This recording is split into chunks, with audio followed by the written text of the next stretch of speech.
আমাদের সময় মোবাইলে চোখ গেলে কি নামাজ হবে? নখ পালিশ লাগিয়ে নামাজ পড়লে নামাজ হবে কি? গোপন অঙ্গে হাত লাগলে উজু থাকে কিনা? উজু করার সময় বেসিনে পা ধোয়া কি ঠিক? হাত পায়ের নখ কাটার পর তাকে মাটির ভিতর গাড়তে হবে? গর্ভবতী অবস্থায় যদি হাতে মেহেদি দেয় তাহলে কি বাচ্চার শরীরে দাগ পড়ে? একটু জানাবেন। মৃত ব্যক্তির গোসলের পর সুরমা কোথায় কোথায় দেয়া যায়? নামাজের ওয়াক্ত চলে যাচ্ছে, এই মুহূর্তে শুধু ফরজ নামাজ আদায় করলে কি কোনো গুনাহ হবে? পুরুষ ডাক্তার দ্বারা সিজার ডেলিভারি করানো জায়েজ কিনা? সুদের টাকা দিয়ে তৈরি করা বাড়িতে আমল করলে আমল কি কবুল হবে? মুসলমান মেয়েরা ধুতি সালোয়ার পড়তে পারবে কিনা? ঘরে বিয়ের উপযুক্ত বোন রেখে বড় ভাইরা কি বিবাহ করতে পারবেন? আমার পরিপূর্ণ বয়স হচ্ছে, আমি বিয়ে করতে চাই, এখন আমার পরিবারকে কিভাবে বলতে পারি পরামর্শ চাই। আর বিলম্ব না করে আপনাদের প্রশ্ন উত্তর দেওয়ার পালায় আমরা চলে যাচ্ছি। এস আলম, আপনি আইডি থেকে জানতে চাইছেন গোপন অঙ্গে হাত লাগলে উজু থাকে কিনা? আমাদের দেশের ওলামায়ে কেরামের মতে বাহানায় মতে ওলামায়ে কেরামের মতে গোপন অঙ্গে হাত লাগলে উজু ভাঙবে না, তবে আরবিন স্কলাররা সৌদি ওলামায়ে কেরাম তাদের মতে গোপন অঙ্গে হাত লাগলে উজু ভেঙে যাবে, যেহেতু আপনার একটা হাদিস রয়েছে যে মান মাসসা যাকারাহু ফালিয়াতাওয়াদ্দা, এজন্য তারা হাত লাগলে বলতে কাপড়ের উপর দিয়ে নয়, সরাসরি যদি কেউ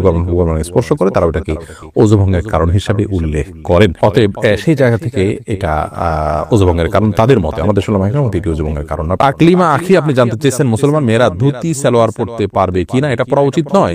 ধুতি যেহেতু হিন্দুদের একটা ধর্মীয় পোশাক বলা যেতে পারে, হিন্দুদের একটা কালচার, সেই কালচারের অনুকরণ মুসলমানদের জন্য করা জায়েজ নাই। মুসলমানের জন্য অন্য মুশরিকদের বা আল্লাহ প্রতি যারা বিশ্বাস রাখেন না সেই সমস্ত মানুষদের সংস্কৃতির অনুসরণ করা জায়েজ নয়।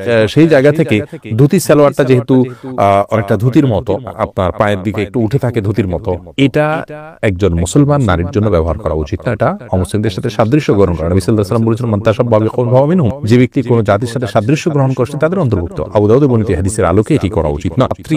আইডি থেকে আপনি জানতে চেয়েছেন ঘরে বিয়ের উপযুক্ত বোন রেখে বড় ভাইরা কি বিবাহ করতে পারবেন? উত্তর হলো পারবেন। বোন বিয়ে দেওয়ার সাথে ভাইয়ের বিবাহকে শর্তযুক্ত করেন ইসলাম, বরং ভাই তার মতো করে তিনি বিয়ে করতে পারেন, এরপর তিনি বোনের বিয়ের জন্য প্রচেষ্টা চালাতে পারেন। তবে বোনের বিয়ে দেওয়াটা ভাইয়ের কর্তব্যের অংশ, সেই জায়গা থেকে সিরিয়াসলি বোনের বিয়ের জন্য ভাইয়ের চেষ্টা চালাতে হবে। কিন্তু তাই বলে তার উপরে নির্ভর করে নিজের বিয়ে আটকে রাখার কোন শর্ত ইসলাম দেয়নি। এই বিষয়ে আমাদের সবার উদার হওয়া উচিত এবং মানসিকতাটাকে বড় রাখা উচিত। মুয়াজ ইনসান, আপনি জানতে চেয়েছেন সুদের টাকা দিয়ে তৈরি করা বাড়িতে আমল করলে আমল কি কবুল হবে? সুদের টাকা দিয়ে তৈরি করা বাড়িতে যদি আমল করেন তাহলে আমল কবুল হবে না, বিষয়টি কিন্তু সেরকম নয়। ধরুন সুদের টাকা দিয়ে আরেকজন বাড়ি করেছে, আপনি সেখানে আমল করেছেন, তো আপনার আমল কবুল হওয়ার সাথে ওইটার কোনো সম্পর্ক নেই। ঈশান, আপনি জানতে চেয়েছেন ওযু করার সময় বেসিনে পা ধোয়া কি ঠিক? নিজের বাসা বাড়িতে অসুবিধা নেই, করতে পারেন, তবে আপনার রিস্ক মুক্ত হওয়াটা বিষয় মাথা রাখতে হবে। নিজের জন্য রিস্কি হলে সেটা আপনার জন্য করা উচিত হবে না, কারণ নিজেকে বিপদের মুখে ঠেলে দেওয়া সেটা জায়েজ নয়। অসময়ে এখান থেকে পড়ে বা দুর্ঘটনার শিকার হতে পারে মানুষের।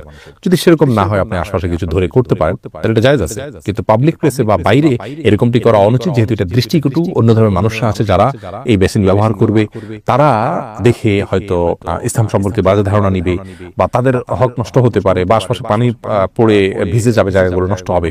সেই জায়গা থেকে পাবলিক প্লেসে এমনটি না করা উচিত, কিন্তু করলে ওযু হয়ে যাবে। আজাদ, আপনি জানতে চেয়েছেন মৃত ব্যক্তির গোসলের পর সুরমা কোথায় কোথায় দেয়া যায়? উল্লেখ্য আজকে শুনলাম লজ্জাস্থানে দেয় কিছু মহিলা। না, এটার তো কোনো যুক্তি নাই, সুরমা শুধু চোখে দিবে আর কোথাও না। হোসেন আহমেদ জানতে চেয়েছেন আমার পরিপূর্ণ বয়স হচ্ছে, আমি বিয়ে করতে চাই, এখন আমার পরিবারকে কিভাবে বলতে পারি পরামর্শ চাই। বিয়ের বয়স হচ্ছে, আপনি নিজে না বলতে পারলে অন্য কারো মাধ্যমে বলাবেন। এই জন্য তো গোটা পরিবারকে দিনের পথে আনার জন্য আগে চেষ্টা করতে হয়। তারা যখন দিন বুঝবেন তখন তাদের সবকিছু বোঝানো সম্ভব হবে কোরআন হাদিসের আলোকে। আপনি নিজে না পারলে অন্য কারোর মাধ্যমে করবেন। এমনি ইফতিখার শুভ, আপনি জানতে চেয়েছেন নখ পালিশ লাগিয়ে নামাজ পড়লে নামাজ হবে কিনা? নখ পালিশ লাগিয়ে যদি আপনি ওযু করেন তাহলে ওযু হবে না, আর ওযু না হলে নামাজ হবে না। অতএব বলতে পারেন নখ পালিশ লাগিয়ে ওযু করে নামাজ পড়লে নামাজ হবে না। কিন্তু যদি ওযু অবস্থায় নখ পালিশ লাগিয়ে আপনি নামাজ পড়েন ওযু অবস্থায়, তাহলে ওই নামাজটা হবে।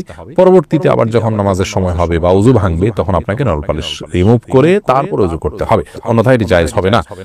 মা বোনরা মাসিকের দিনগুলোতে নেল পালিশ ইউজ করতে পারেন, কোনো অসুবিধা নেই, যেহেতু তখন নামাজের অপশন তাদের নাই। কিন্তু পরবর্তীতে আবার নামাজ যখন শুরু হবে তার আগে তাদেরকে সেটি রিমুভ করে নিয়ে তারপর ওযু করে নামাজ পড়তে হবে। মুসলিউদ্দিন হৃদয় জানতেছেন পুরুষ ডাক্তার দ্বারা সিজার ডেলিভারি করানো যাবে জায়েজ কিনা? যদি বিকল্প না থাকে তাহলে জায়েজ আছে, কিন্তু এটি আমাদের দেশের জন্য খুবই লজ্জাজনক একটি অধ্যায়। বাংলাদেশে এখন অহরহ ডেলিভারি করানো হয়, সিজার করানো হয় পুরুষ ডাক্তারের মাধ্যমে। শুধু বাংলাদেশে নয়, সৌদি আরবেও এটি আমি দেখেছি, কাছে থেকে জেনেছি যে পুরুষ ডাক্তাররা এই কাজগুলো করেন। এটি খুবই গর্হিত কাজ, খুবই গর্হিত কাজ।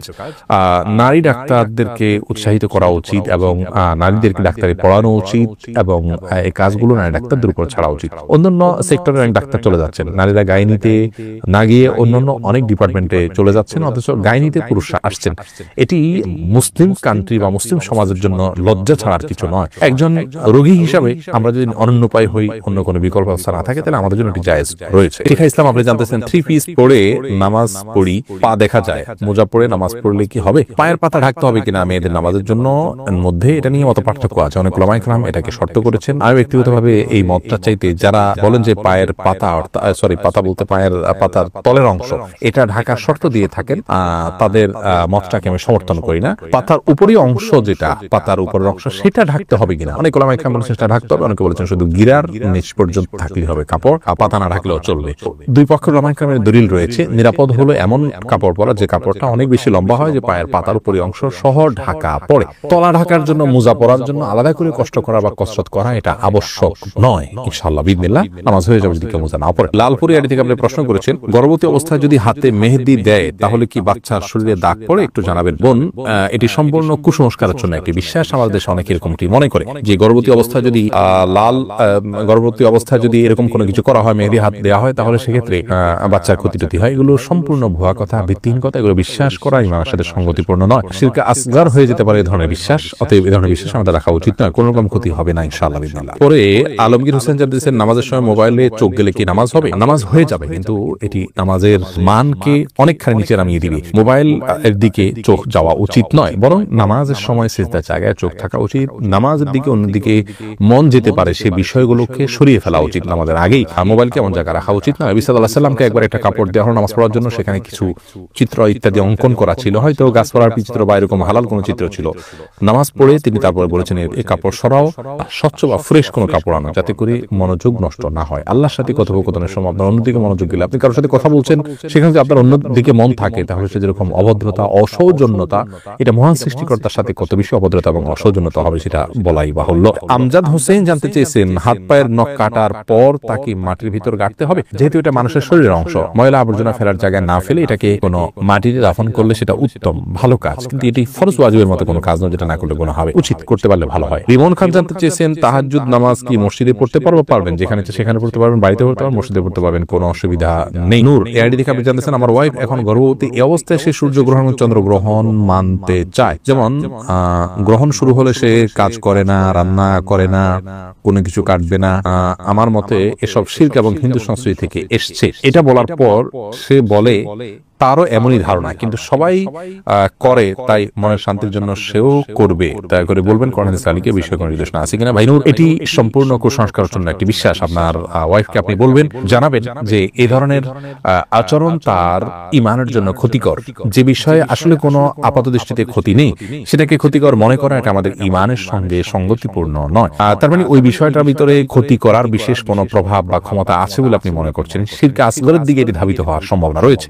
এবং সবাই করে দেখে আমাকে করতে হবে, সবাই অন্যায় করলে আমাকে অন্যায় করতে হবে, এটি তো কোনো যৌক্তিক কথা হতে পারে না। বিধায় তার এই অবস্থান সঠিক নয়। সূর্যগ্রহণ চন্দ্রগ্রহণের সময় গর্ভবতী মেয়েরা এটা করতে পারবে না, সেটাও করতে পারবে না, মাছ কাটতে পারবে না, কোনো কাজ করতে পারবে না। এগুলো সম্পূর্ণ কুসংস্কার, ইসলামের সাথে এগুলোর কোনো সম্পর্ক নেই। নুসরাত সুলতানা রত্না আপনি জানতে চেয়েছেন নামাজের ওয়াক্ত চলে যাচ্ছে, এই মুহূর্তে শুধু ফরজ নামাজ আদায় করলে কি কোনো গুনাহ হবে? নামাজের ওয়াক্ত যদি চলে যাচ্ছে এমন হয়, এই মুহূর্তে আপনি যদি শুধু ফরজ নামাজ আদায় করে নেন গুনাহ হবে না, বরং এটাই করা উচিত শেষ সময় যদি